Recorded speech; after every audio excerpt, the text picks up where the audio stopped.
when the sun came shining, and I was strolling, and the wheat fields waving, and the dust clouds rolling, as the fog was lifting, a voice was singing, this land was made for you and me. This land is your land, this land is my land, from California to the New York Island, from the redwood forest to the Gulf Stream waters. This land was made for you and me. Nobody living can ever stop me as I go walking that freedom highway. Nobody living can make me turn back. This land was made for you and me. This land is your land. This land is my land. From California to the New York Island, from the redwood forest to the Gulf Stream waters. This land was made for you and me. You and me.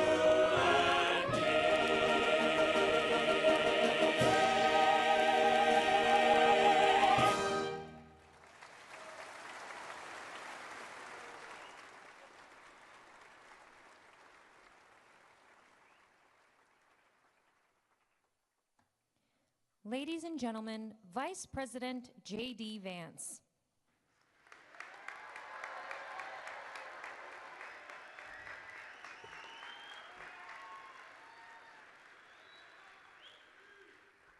Well, thank you, everyone.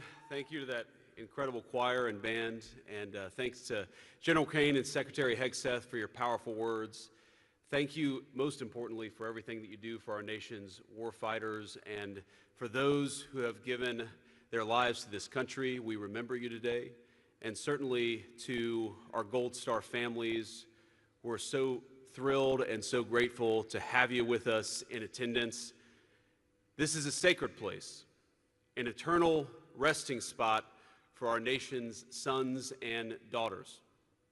We gather in solemn commemoration of their sacrifice and the sacrifice made by all those who gave up their lives in service to our beloved country. In 1915, President Woodrow Wilson laid the cornerstone of the memorial amphitheater we gather in today. Now, buried within it was a copper box which contained mementos of profound significance to the amphitheater's designers and to our entire country. There were four things: an American flag, a Bible, a copy of our Declaration of Independence, and a copy of the U.S. Constitution. And the objects they chose to dedicate to posterity, those Americans remind us of the values we hold timeless and dear as a nation and as a people. But those values didn't spring from any stonework or time capsule. They were lived out day after day by the people buried in this hallowed cemetery. Each life honored here in Arlington was once full of the ordinary moments and quiet dreams, of early sunrises, of good days and bad days, of celebrations and disappointments. They stood not apart from us, but among us, ordinary men and women who chose to shoulder an impossible burden. And when we consider what they gave to us, it's common, of course, to focus on their deaths, on the courage to give in that moment what very few are willing or able to sacrifice.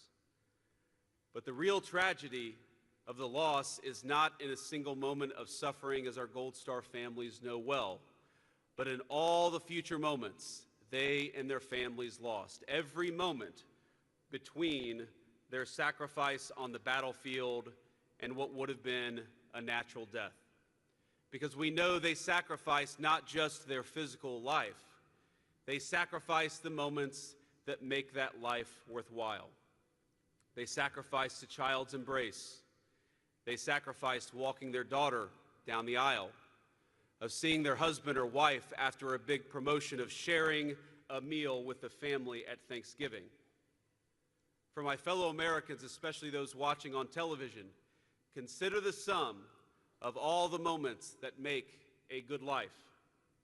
And now appreciate that countless strangers, people most of you never met, they gave up those moments in their own life so that we could enjoy them in ours. And that is what Memorial Day is all about.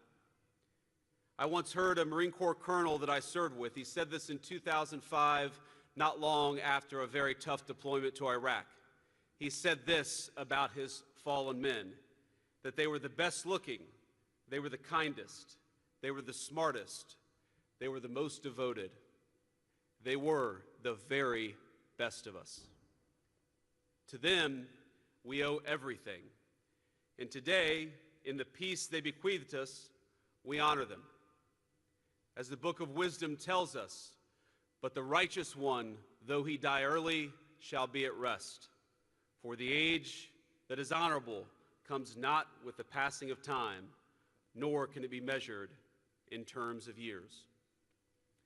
They laid down their lives for Americans they would never meet, for generations yet unborn, for a nation that would not exist absent their incredible courage.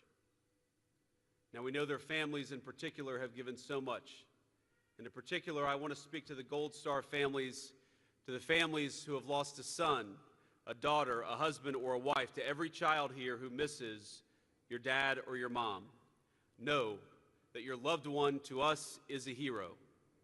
And though we cannot know your pain, please know that I speak for the entire nation when I say that we are grateful to them and to you for a debt none of us can possibly repay. Now, all of us will honor the fallen and their families in our own way, but allow me to suggest two ways of honoring their sacrifice, two ways that I try to honor their sacrifice every day. First, we ought to commit ourselves and expect from our leaders to treat the lives of our troops as the most precious resource, the very best way.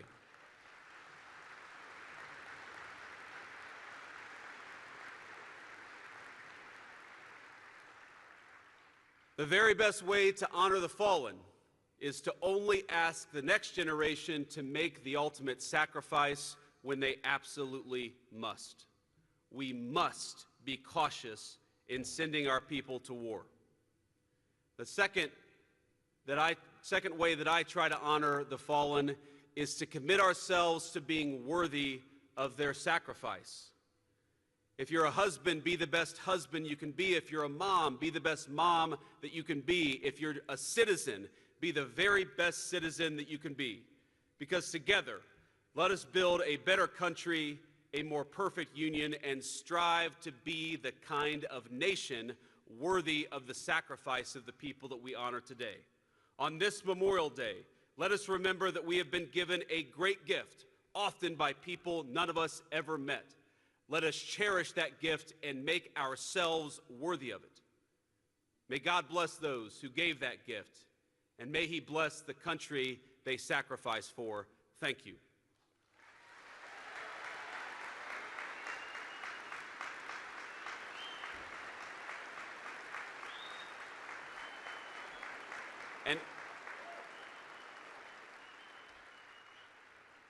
And now, without further ado, let me please introduce your president, the people's president, the president who knows what these men and women, what they sacrificed for, and who honors them every single day in the job that he does, President Trump.